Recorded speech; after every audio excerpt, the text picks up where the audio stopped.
Herkese merhabalar, ben Zeynep. Hobisever YouTube kanalıma hoş geldiniz.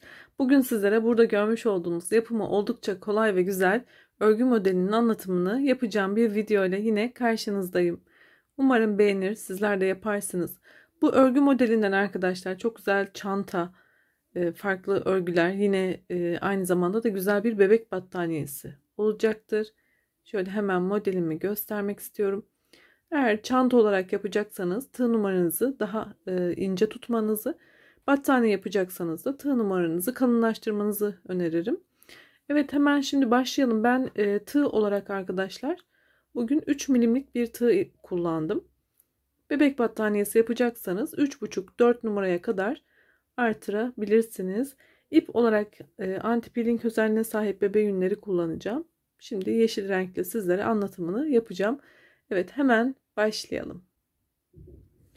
Evet, bismillah diyelim ve başlayalım.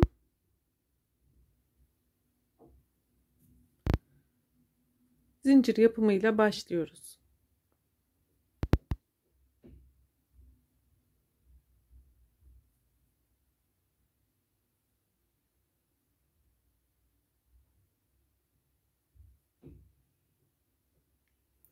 İstediğimiz uzunlukta zincir yapalım arkadaşlar. Evet, benim için yeterli. Ben küçük bir desen anlatacağım için sizler istediğiniz uzunlukta ipinizi hazırladıktan sonra zincirinizi başlayalım. Tığımda bir tane ilmek var. Şimdi hemen sıradaki buradan şöyle göstereyim. Birinci ilmekten batıyorum ve buradan bir tane ilmeğimi çıkarttım. Şu an tığımda 2 tane ilmeğim oldu. Şimdi devam ediyorum. Bir yanındaki ilmekten, evet, zincirden ilmeğimi çıkarttım. Toplam 3 tane. Hemen sıradaki zincire batıyorum. Toplam 4 tane.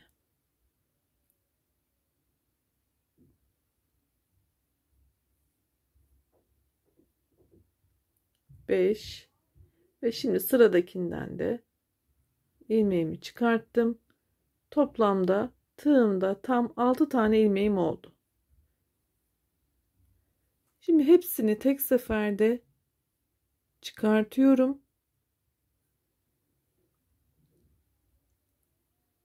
Bir zincir. İlk desenimizi yaptık. Şimdi ikinciye devam ederken tığımdaki bu zincir boşluğuna batıyorum ve bir ilmek çıkartıyorum. 2.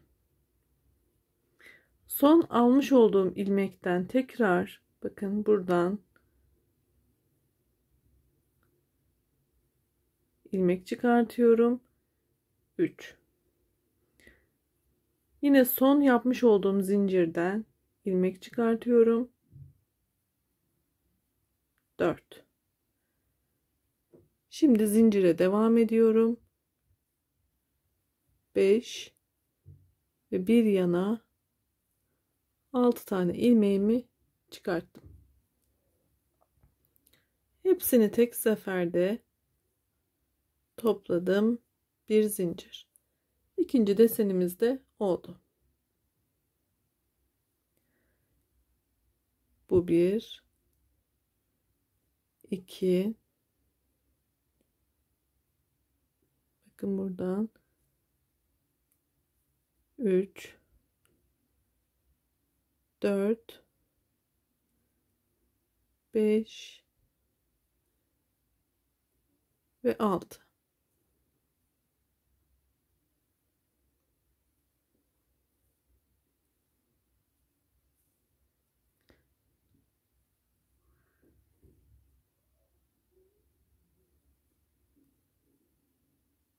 İlk sıramız çok kolay. Bu şekilde zincirimiz bitene kadar ilmek toplayarak zincirimizin tamamını sona kadar yapalım. Videomuz fazla uzamasın. Ben de sona kadar devam edip geliyorum arkadaşlar. Evet, devam ettim. Sonda yine bir taneyi de birlikte yaparak üst sıraya geçmeyi de anlatmak istiyorum. Şimdi bir tane var. İkinciyi aldım.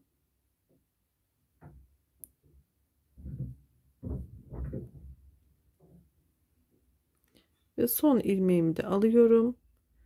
Burada hepsini topladım. Bir zincir. Şimdi üstüne aldım. Yine bu sondaki zincire batıyorum. Bu şekilde üçünü tek seferde topladım. Bir zincir ve tekrar döndürdüm. Şimdi burada arkadaşlar boşluklarımız var. Hemen şöyle göstermek istiyorum. Bakın burada bir boşluğumuz var.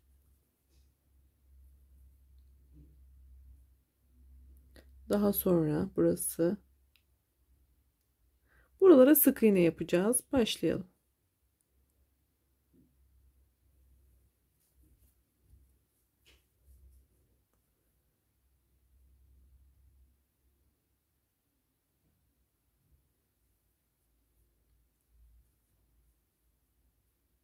Aynı yere iki kere sık iğnemi yaptım.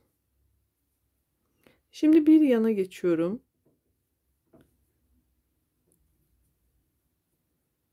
İki tane sık iğnemi yaptım. Hep bu orta noktalardaki boşluklara ikişer tane sık iğne yapıyoruz.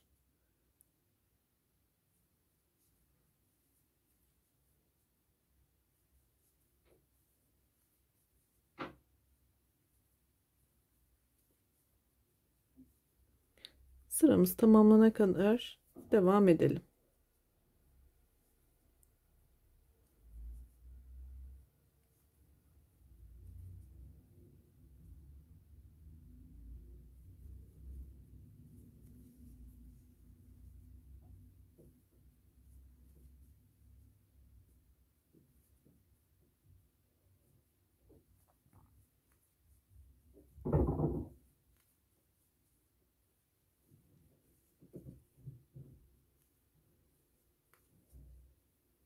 Evet, son boşluğa geldim.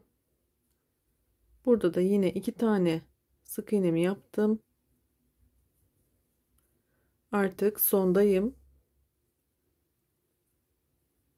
Burada da üstüne bir kere dolayıp bu son batarak zincirime üçünü tek seferde topladım. Şimdi dönüşte bir iki tane zincir yapıp döndürdüm.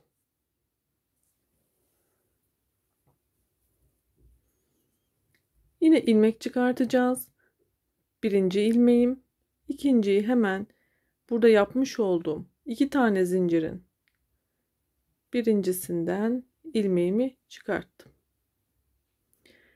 Şimdi burada iki tane lobumuz var sırada. Bakın hemen şöyle parmağımla tutuyorum görmeniz için. Sadece arka lobdan, yani önden almıyorum. Bakın sadece tek arka lobundan bir tane ilmek çıkarttım. Şimdi yine aynı ilmekteyim. Her ikisini de alarak ilmeğimi çıkartıyorum. Sıradaki zincirin üstüne, boşluğun üstüne yapmış olduğum iki tane sık iğneden birincisini ve şimdi ikincisini de çıkartıyorum ve toplamda 6 tane yine ilmeğim oldu.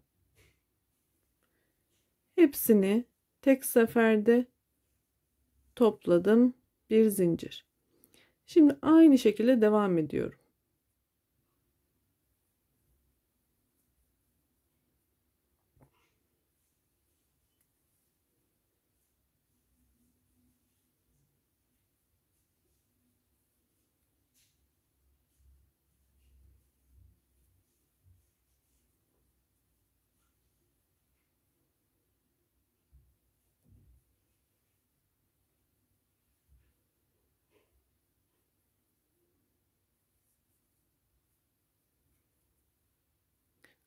Her 6 ilmek olduğunda topluyorum. Bir zincir.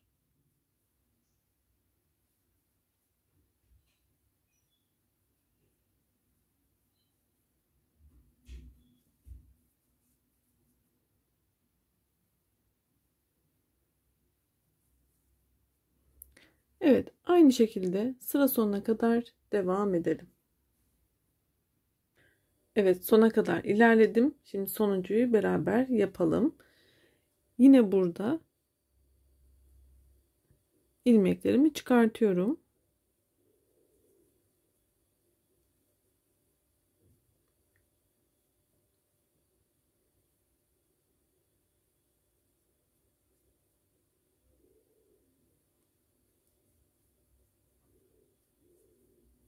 Bu sonda düzgün olması için üstüne alıyorum. Yine buraya batarak muhakkak üçünü topluyorum. Şimdi bir zincir döndürdüm. Ve ilk boşluğuma, bakın buraya değil, buraya 2 tane sık iğne yapıyorum. Bir sonraki boşluğuma 2 tane sık iğnemi yapıyorum.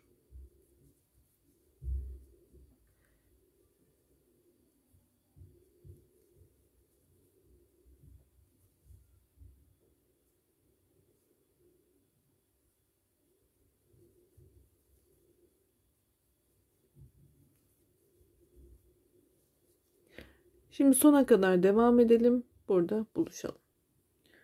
Evet, sona kadar devam ettim. Yine beraber bitirelim.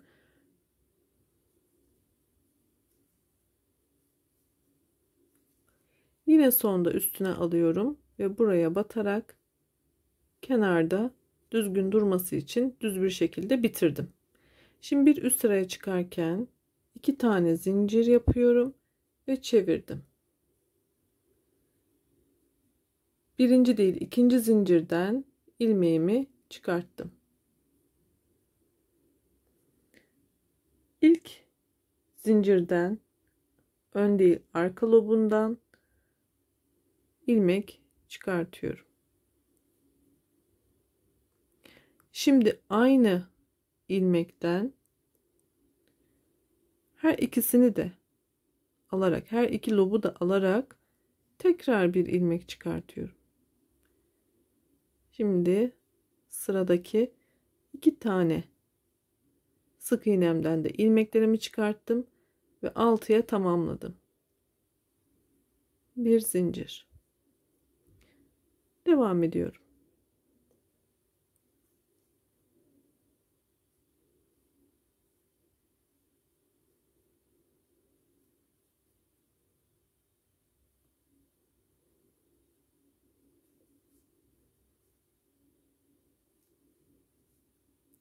Artık desen kendini tekrar etmekte oldukça kolay arkadaşlar. Umarım sizler de kolaylıkla yaparsınız. Evet. Burada dikkat etmemiz gereken aşağıdaki yıldız sayılarıyla üstteki sıranın yıldız sayısının eşit olması. Kenarlarında düz bir şekilde, düzgün bir şekilde devam etmesi. Evet, büyük modelimize bakalım. Tekrar yakından göstererek sizlere veda etmek istiyorum. Umarım faydalı, güzel bir örgü eğitim videosu olmuştur. Memnun kalmışsınızdır. Yine kanalımda birçok farklı kategorideki örgüleri görmek için oynatma listelerime de bakmanızı tavsiye ederim. YouTube kanalıma abone olun lütfen. Abone olmak ücretsiz. Sağlıklı kalın, hoşça kalın.